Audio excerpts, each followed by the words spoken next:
Assalamu alaikum class. Today we are going to discuss about the topic pituitary gland.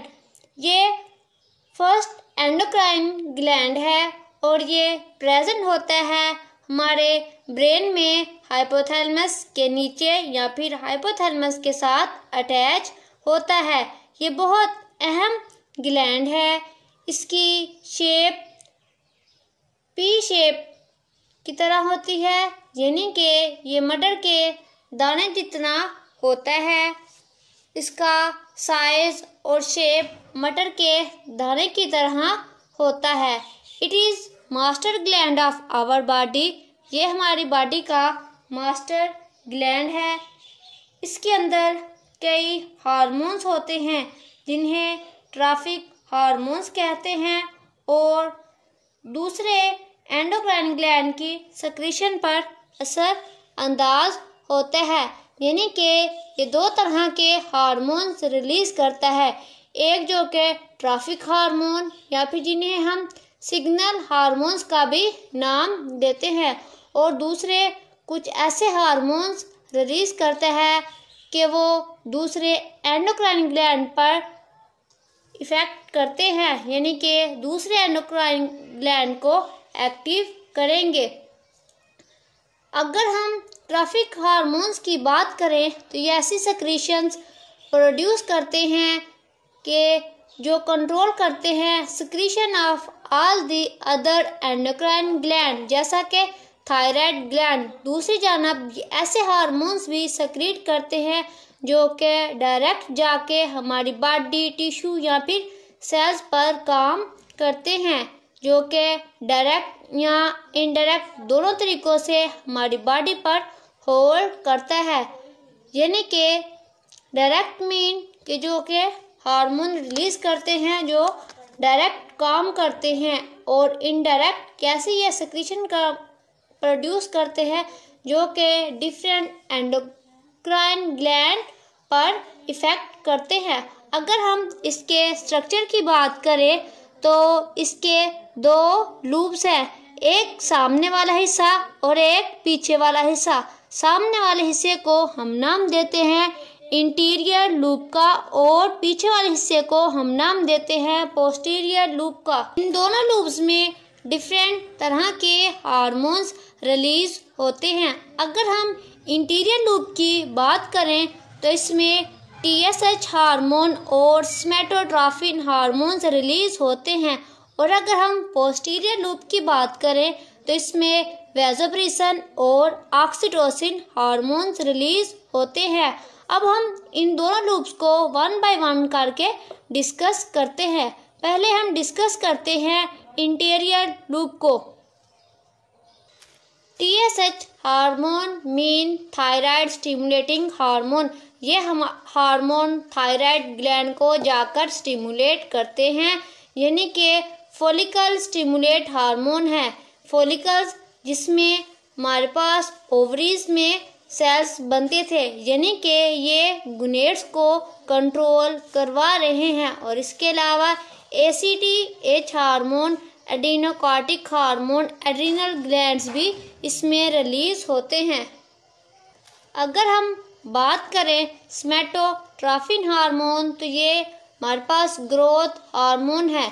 ये ऐसे hormone हैं जो हमारी बॉडी की ग्रोथ करवाएंगे, यानी कि ये हमारी बॉडी सेल्स को या फिर बोन के ऊपर जाकर काम करता है, इनको स्टिमुलेट करवाता है और इनकी ग्रोथ में हेल्प करता है कि ज़्यादा से ज़्यादा सेल डिवीजन हो और फिर एनर्जी भी सेल ज़्यादा प्रोड्यूस हो, और सेल को एनर्जी को भी ये क्या करता है स्टिमुलेट करेगा, यानी कि ये इन्हेंस करता है मेटाबॉलिज्म को।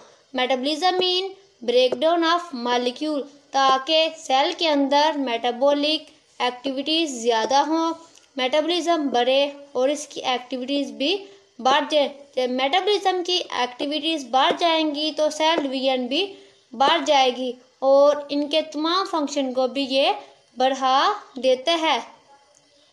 ये हमारे पास जो ग्रोथ हार्मोन है ये लॉन्ग लिव्ड है। लॉन्ग लिव्ड मीन कि एंडोक्राइन ग्लैंड में इनका जो रिस्पांस शो होता है वो लॉन्ग लिव होगा, यानी कि इनका एक्शन जो होगा वो काफ़ी अरसे तक रहेगा और ये आहिस्ता आहिस्ता होता है। अगर हम ग्रोथ हार्मोन की बात करें तो इसमें बॉडी के अंदर तब्दीलियां आती हैं, यानी कि इनकी प्रोडक्शन से 3 मेन सिचुएशंस बनती हैं, यानी कि जिस्म में 3 तरह की तब्दीलियां वाक़या होती हैं। अगर फर्स्ट तब्दीली की बात करें तो वो है ड्वार्फिज़म।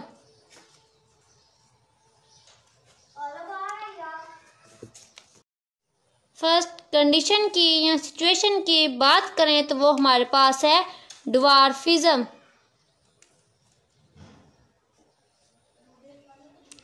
ड्वार्फिज़म इस सिचुएशन में के ग्रोइंग एज, जब इंसान की ग्रोइंग एज होती है तो इसमें जो हार्मोन ग्रोथ हार्मोन रिलीज़ होगा वो कम रिलीज़ होगा, यानी कि ग्रोथ हार्मोन की इस सिचुएशन में डेफिशिएंसी होगी और डेफिशिएंसी होने की वजह से इंसान का कद छोटा रह जाता है, यानी कि ड्वार्फिज़म की हालत में बौनापन आता है कि अगर ग्रोइंग एज के दौरान ग्रोथ हार्मोन की प्रोडक्शन कम हो तो इंसान की ग्रोथ की रफ्तार आहिस्ता हो जाती है और फिर ये ड्वार्फिज़म की कंडीशन कहलाती है। Means if the growth hormone release in less amount in growing age, या फिर डेफिशिएंसी है ग्रोथ हार्मोन की, तो इस कंडीशन को हम नाम देते हैं ड्वार्फिज़म। सेकंड कंडीशन है जिसे हम नाम देते हैं गिगेंटिज़म।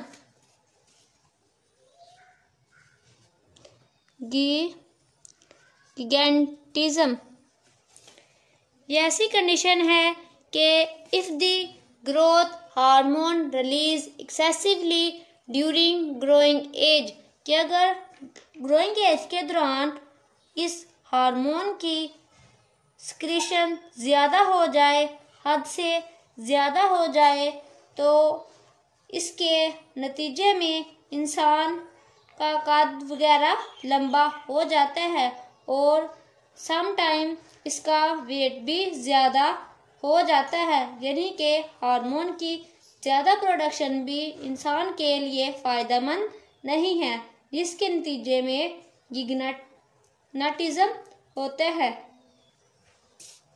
कि ग्रोइंग एज में हार्मोन ज़्यादा पैदा हो तो कद बढ़ जाता है और इसको गिगेंटिज़म कहा जाता है। थर्ड सिचुएशन है हमारे पास एक्रोमेगाली। Third acromegaly.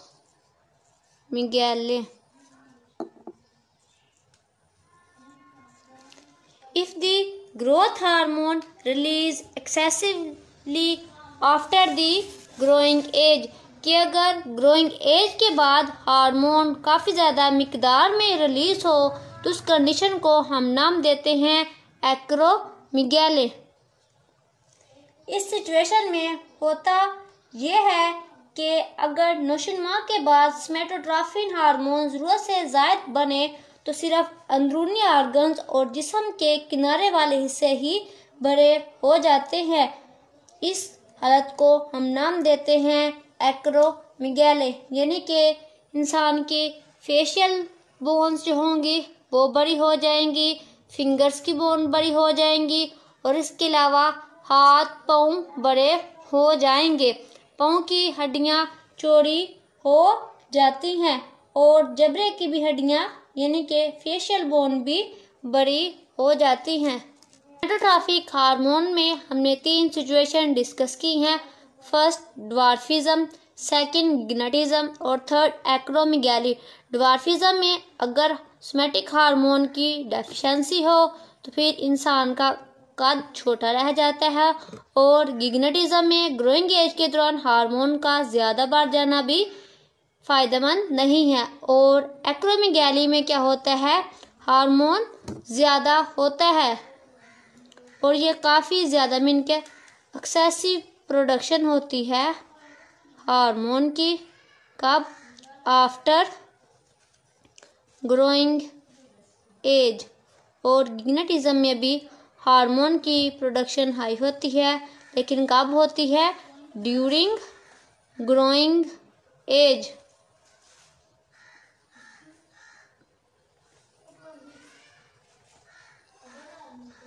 एक्रोमीगैली मीन के जब ग्रोइंग एज गुजर जाए तो इसके बाद हार्मोन का ज़्यादा प्रोड्यूस होना, जिसकी वजह से बोन्स के ग्रोइंग एंड बड़े होते हैं, वो ग्रो करते रहते हैं और एक स्पेसिफिक टाइम तक ग्रो करते हैं। इसके बाद ग्रोथ नहीं होती। इस पर्सन के एक्सट्रीमिटीज, हाथों की उंगलियां यानी कि फेशियल बोन वगैरह बड़ी हो जाती हैं। एंटीरियर लूप में हमने दो हार्मोन को डिस्कस किया है, एक सोमैटोट्रॉपिक हार्मोन और दूसरा था TSH, thyroid stimulating hormone. TSH ये एक ऐसा हार्मोन है जो खारिज होता है पिट्यूटरी ग्लैंड से और थायराइड ग्लैंड पर असरअंदाज होता है, यानी कि थायराइड स्टिमुलेट हार्मोन उसको केमिकल सिक्रीशन करने पर स्टिमुलेट करता है। थायराइड हमारी नेक रीजन में पाया जाता है। दूसरा था सोमैटोट्रॉपिक हार्मोन, इसका काम डेवलपमेंट एंड ग्रोथ करवाना है। इस हार्मोन की वजह से इंसान में ग्रोथ होती है और कुछ इसके इफ़ेक्ट्स भी होते हैं। नेक्स्ट हम डिस्कस करते हैं पोस्टीरियर लूप को। अगर हम पोस्टीरियर लूप की बात करें तो इस लूप में दो तरह के हार्मोन रिलीज होते हैं, एक जो वैसोप्रेसिन और दूसरे ऑक्सीटोसिन हार्मोन्स। अब हम इनको वन बाय वन करके डिस्कस करते हैं। अगर हम बात करें वैसोप्रेसिन की तो ये एंटी डायूरेटिक हार्मोन भी कहते हैं, यानी कि वैसोप्रेसिन को ADH हार्मोन यानी कि एंटी डायूरेटिक हार्मोन कहते हैं। ये दोनों हार्मोन्स हाइपोथैलेमस ब्रेन के हिस्से में बनते हैं। वैसोप्रेसिन नेफ्रॉन से पानी की रीअब्जॉर्प्शन की स्पीड को तेज़ करता है, यानी कि ये हार्मोन ADH हार्मोन हम नेफ्रॉन के लेक्चर में भी डिस्कस कर चुके हैं कि ये वाटर की रीअब्जॉर्प्शन की स्पीड को हाई करता है। और इसके अलावा हमारी बॉडी के अंदर फ्लूइड में पानी की मिकदार कम हो तो पिट्यूटरी ग्लैंड वैसोप्रेसिन खारिज करता है और इस तरह नेफ्रॉन से खून में पानी का वापसी अंजाम ज़्यादा हो जाता है और इस तरह जिस्म यानी कि बॉडी पानी को बचा लेता है और कम मिकदार में यूरिन बनता है। दूसरी तरफ जब बॉडी के फ्लूइड में पानी की मिकदार नॉर्मल से ज़्यादा हो जाए तो इस हार्मोन की सेक्रीशन में कमी हो जाती है। अगर पिट्यूटरी ग्लैंड इस हार्मोन को ज़रूरत के मुताबिक खारिज ना करे, रिलीज़ ना करे तो नेफ्रॉन से वाटर का रीअब्जॉर्प्शन कम हो जाता है और यूरिन के ज़रिए ज़्यादा पानी खारिज होता है और इस हालत को डायबिटीज़ इंसिपिडस कहते हैं। यानी कि यह हार्मोन मेनली वाटर रीअब्जॉर्प्शन में मदद करता है कि अगर किसी शख्स में वैसोप्रेसिन हार्मोन कम होगा तो खून की फिल्ट्रेशन के दौरान यूरिन बनने के दौरान वाटर की रीअब्जॉर्प्शन कम होगी, तो ऐसी कंडीशन को डायबिटीज़ मेलाइटस का नाम दिया जाता है, यानी कि डायबिटीज़ इंसिपिडस। नेक्स्ट अगर हम ऑक्सीटोसिन हार्मोन की बात करें तो ये हमारे पास मिल्क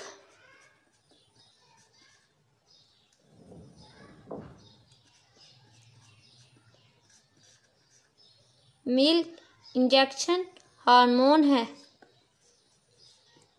मिल्क इंजेक्टिंग हार्मोन है, यानी कि ये मिल्क इंजेक्टिंग में मदद करता है। इसी तरह बर्थ के दौरान और यूट्रस वाल की कंट्रैक्शन और रिलैक्सेशन में भी मदद करता है। इसके दो अहम काम हैं, यानी कि एक तो ये मिल्क की प्रोडक्शन में मदद करता है और दूसरा ये बर्थ के दौरान यूट्रस वाल की कंट्रैक्शन और रिलैक्सेशन में मदद करता है। और जी, तो आज हमने डिस्कस किया है पिट्यूटरी ग्लैंड। इसके दो लूप को डिस्कस किया है। एक लूप को जो कि पीछे वाला हिस्सा होता है उसको हमने नाम दिया था एंटीरियर लूप को, और जो सामने वाला हिस्सा होता है उसको हमने नाम दिया था पोस्टीरियर लूप को। एंटीरियर लूप में भी दो हार्मोन्स रिलीज हो रहे थे जो कि थे एडीएच और सोमैटोट्रोपिन हार्मोन। एडीएच हार्मोन जो कि थायराइड ग्लैंड में इफेक्ट कर रहा था और सोमैटोट्रोपिन हार्मोन जो कि ग्रोथ और डेवलपमेंट में मदद करवा रहा था। और इसमें 3 कंडीशंस थी जो कि ड्वार्फिज्म, गिगनेटिज्म और एक्रोमेगाली थी। नेक्स्ट हमने डिस्कस किए थे पोस्टीरियर लूप। पोस्टीरियर लूप में 2 हार्मोन्स की सेक्रीशंस हो रही थी, एक थी वैसोप्रेसिन और दूसरी थी ऑक्सीटोसिन। वैसोप्रेसिन में एडीएच हार्मोन्स रिलीज हो रहे थे, यानी कि इसमें वाटर की रीअब्जॉर्प्शन का प्रोसेस स्पीड से हो रहा था, और ऑक्सीटोसिन में मिल्क की प्रोडक्शन हो रही थी, और इसके अलावा ये बर्थ के दौरान भी हेल्प कर रहा था। That's all about topic. Thank you.